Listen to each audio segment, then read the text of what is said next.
I'm Karen, and I'm a part of the startup success team here at Cuddles. Today, we're going to talk about pivoting. Did you know that YouTube started out as a dating business and that Instagram started out as a bourbon ad for connoisseurs? It's crazy to think about, right? So, how did they end up here? They pivoted. In this course, you'll learn what pivoting means, why it doesn't necessarily mean major changes to a startup's core.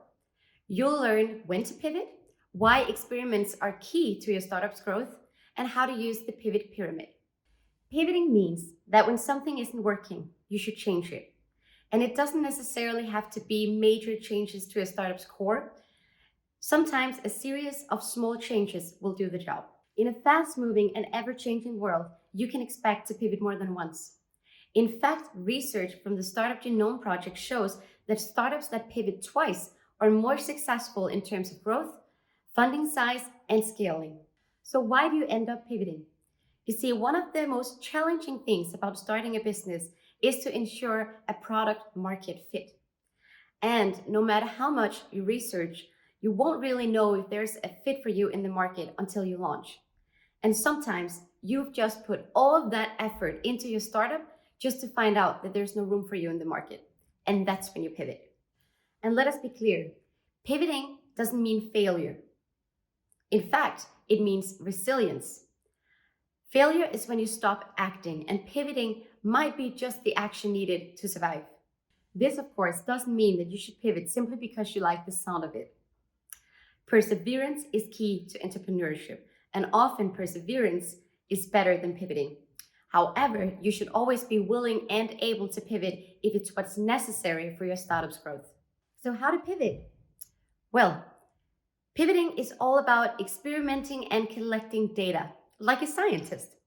So, try new things, set up key metrics, A B test, and collect all of the data you need to make sure that pivoting is the right call. And this is when the pivot pyramid comes in handy. The pivot pyramid looks like this. It's built of 5 parts: customers, problem, solution, tech, and growth. So, customers, problem, solution, tech, and growth. That's your pivot pyramid.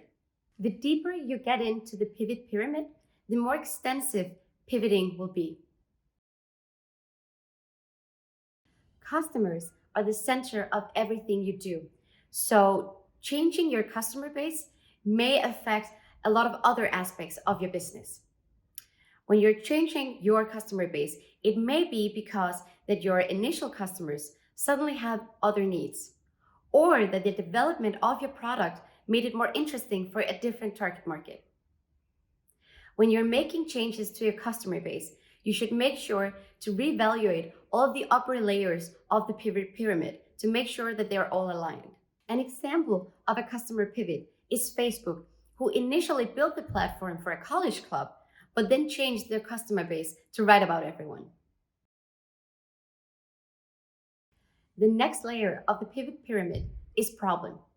Now, if you're solving the right problem for your customers, then there's definitely a spot for you in the market.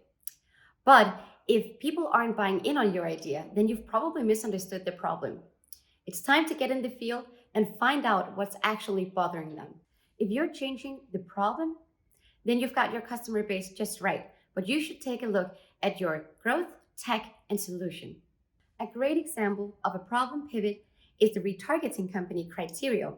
Now, they started out as a recommendation engine for retailers, but found out that retailers didn't need that.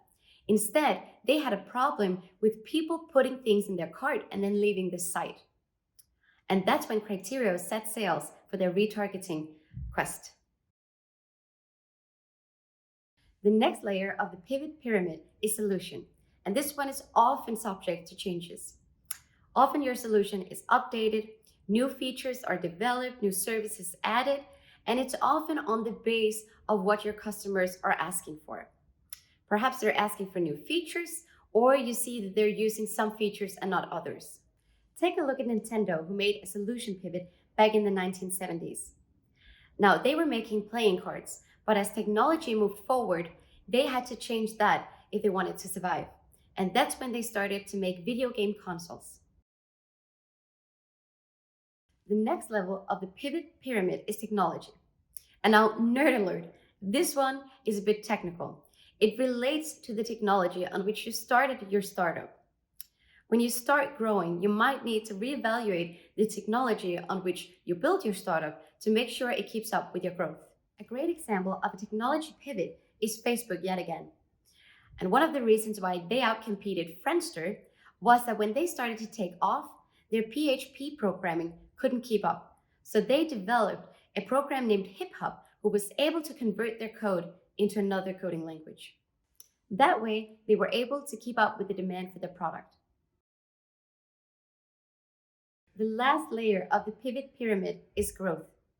And it's all about experimenting with your growth strategy. So, how are you reaching your customers now? Are you getting the results you need? And which changes can you make to get better results? Small experiments with your growth strategy and then implementing the ones that work out very well can do a big difference for your startup.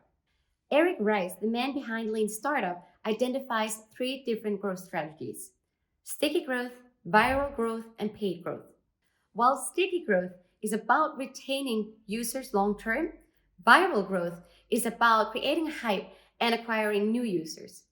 Paid growth is when all of your revenue, or at least most of your revenue, goes back into your marketing budget in order to acquire new users. So, to sum it all up: 1. When something isn't working, pivot. 2.